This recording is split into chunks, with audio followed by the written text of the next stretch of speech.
there, Kellyanne. Rainy day here in Connecticut. I'm running an errand and overheard something, and I feel it's like super valuable to pass along to those who know that they have the capacity to intentionally create and manifest in their life.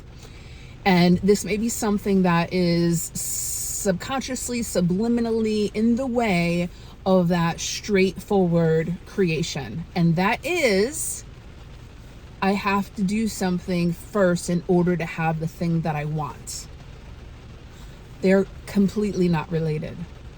They're not related at all. I know that we've been taught that if we put this effort in and if we do this thing, then we're going to get this result. And that's not the case, especially as if you're on this track of continuous evolution of consciousness and opening yourself up to who you truly are inside this human vessel. So I overheard a worker saying to another worker, if you want to have your pudding later, like for real, this is the thing. If you want to have your pudding later, you have to do this thing. So how often as a child were you told, in order for you to go play, you have to eat your spinach? In order for you to watch that TV show, you have to clean your room. In order for you to do whatever, you have to do this, right? They're never related. What does spinach have to do with going outside and playing? Nothing, right? But we learn that becomes a part of our internal mechanism. So then we move out about life, and it's like we're making things harder for ourselves because we think, well, if I want that thing, I have to do this other thing. I have to suffer. I have to struggle. Like the reward isn't going to be as sweet if I haven't struggled for it. I'll tell you right now, it's so much sweeter just to allow yourself the thing. It really is. So ask yourself. Take a real good, honest look at what constructs, this is what I called them the other, about a month ago. I helped a client see the myriad, a library in her system of all of the constructs in all the different areas of her life where she was like slowing herself down and squeezing herself in and jumping through hoops in order to get to what it is that she really desires. So ask yourself, what constructs have I put in place? What have I decided that in order to do this, I have to get this?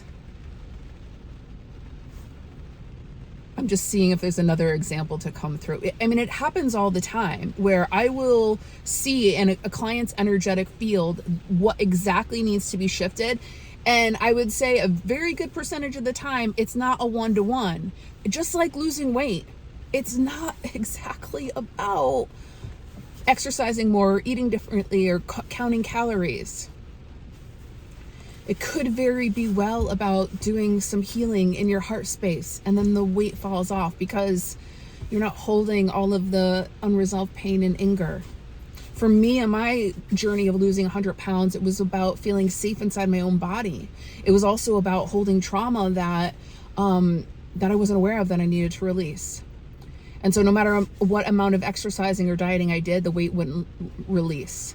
And so that's what energy medicine is all about. That's what Make Big Magic is all about, is like going behind the scenes of like what is actually operating in the background that is manifesting, materializing, creating the reality that I am perceiving right now. And understanding with this level of self-awareness and sight and self-trust is that you have the capacity to change what you're experiencing through going inside, through going in at the energetic level, working in the quantum realm, right? Quantum physics says it's like, the thing comes together with our focus.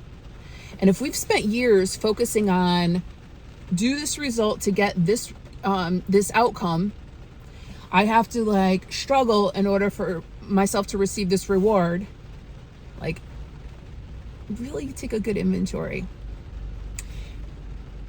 It just, when we're programmed like that at an early age, it just becomes automatic until you get to a point in life and expansion of consciousness where you're like, something inside me knows that this should be easier.